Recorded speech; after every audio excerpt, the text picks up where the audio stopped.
Welcome back. We'll get to Colin Kaepernick in just a second. But first, USA Basketball, Utah's Donovan Mitchell starts the break, gives it up to Kemba Walker. Back to Donovan. Utah this year has a potentially outstanding starting five. Yeah, you like their team. Well, they just have balance everywhere. Question is, can Donovan take a leap?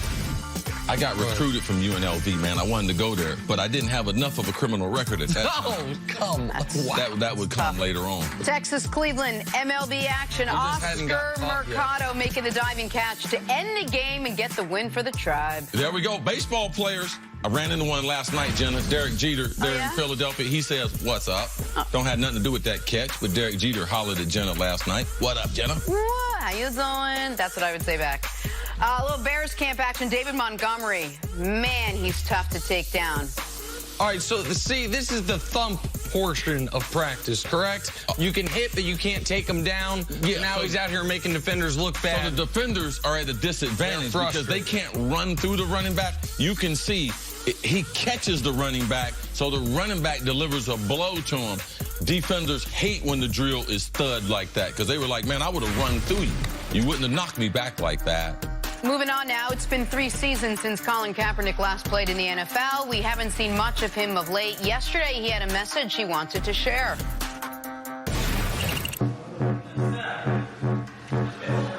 5 a.m., 5 days a week, for 3 years, still ready.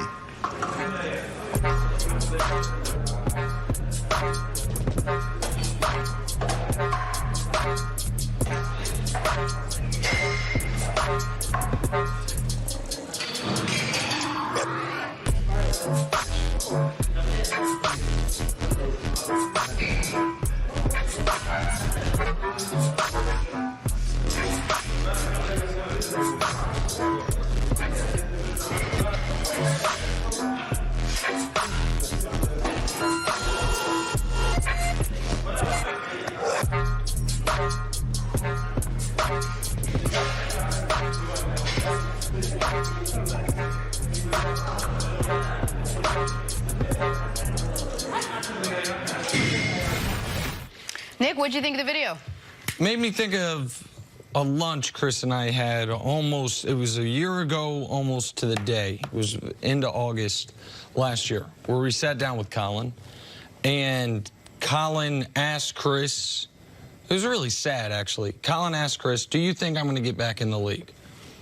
And Chris, and no one's ever accused him of not being honest, even when maybe I would think he shouldn't be, looked at me and I said, nah, man, I think it's over.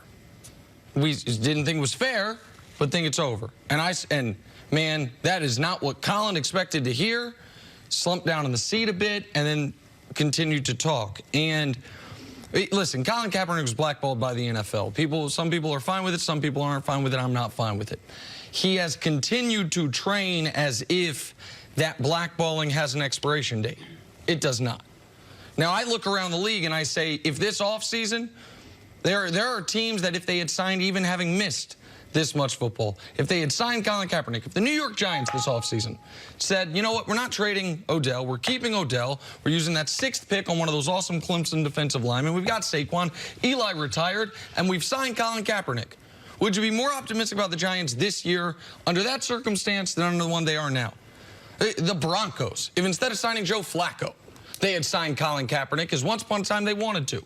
Would you be more optimistic about their chances than you are now? The Ravens, even though Lamar, I think, one day might be a really good quarterback, it's not yet, would you be more optimistic about them with that defense, that running game, with Cap? I would be. But he's not going to get back in the league. The blackballing's approaching 900 days, and I respect his work ethic, but at this point it's just for his own personal mental health, if you will, to know that he could, if he got the call, to not worry, what if I do get the call, I'm not going to be ready. But it's not going to help him play football because he's not going to get the opportunity to play football. Well, I continue to talk to Cap, and I talked to Cap about a week and a half ago, and I requested a video because I asked him how he's doing, how his workouts and stuff are going, how his stuff socially is going. He's involved with a number of different programs, doing some exciting stuff.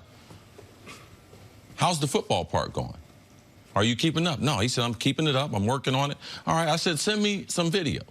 So yesterday, him and his girlfriend, they sent this out to me. And then I saw it was released publicly. So I'm glad that he's able to continue to work out.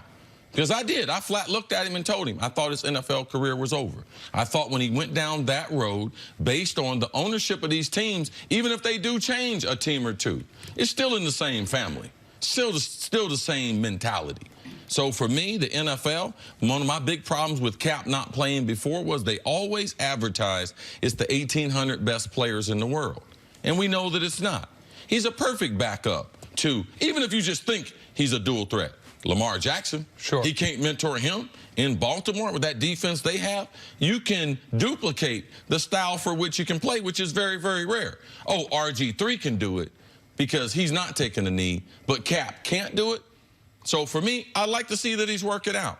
Now, the hardest thing to be able to do as a quarterback is to be able to gather up some wide receivers and run some routes and things like that. I think that video is far more telling because we know he's an athletic freak. Dude is 6'5", 6'6", and is ripped. I know that. Yeah, you go to the gym. I can go down to the local gym and see a bunch of muscle heads that are ripped up. But throwing the football, I think that's really the only way.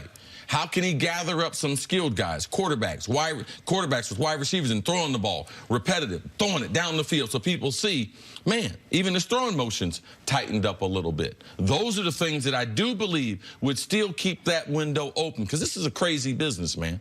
And you only need one person just to give him a look. One of the big problems is no one has even brought him in for a workout. I mean, they're bringing these guys in. I've seen this for years, man. They bring in a guy. They put him in some shorts and let him work out. I'm like, there's no chance this guy's an NFL player.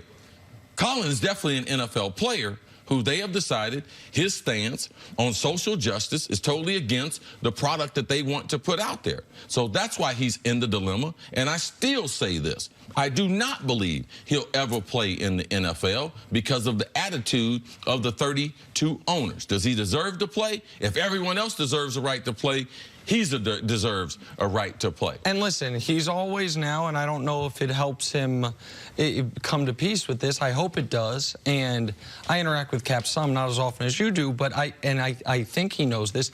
He will always have a legacy greater than his playing career. He was an enormous part of what I would call the modern era athlete awakening to their role, not only in their communities, but their role on the national stage to help set the conversation. And when people, to this day, if one of those awful videos circulates Twitter of some instance of horrible police brutality, what is very often captioned with is, "This is why we kneel." That is a testament to Colin Kaepernick and the movement that he helped reinvigorate in this country and really that he staked his career on. It is, when you do something like this, it is always a risk. Once upon a time, it was a risk of assassination. It's always been a risk of your own personal profit or your own personal career or your public in your stature in the public eye for a lot of people. It's not fair that you have to risk that, and it's not fair that sometimes the penalty is that, but that's what it was for Cap, and now he will have a legacy greater than that of quarterback for the San Francisco 49ers. It's just a shame he could have had both. In a more just world, he would have been able to have both. That being said, do you think he has any regrets? Knowing how much he does want to play football again, but also knowing how much of a difference he has made as a result of him now not obviously being able to play football. That right there, it's hard to impossible for me, Jenna. It's a great question. But for me, every dream I ever had was doing something competitive. My dream was being a professional athlete. I want to try to influence kids to pursue that dream. I believe it's very, very important. I love sports. So to me, it wasn't in my heart of hearts. What Cap is doing, it didn't mean the same thing to me. I didn't have that type of opportunity. So only Cap can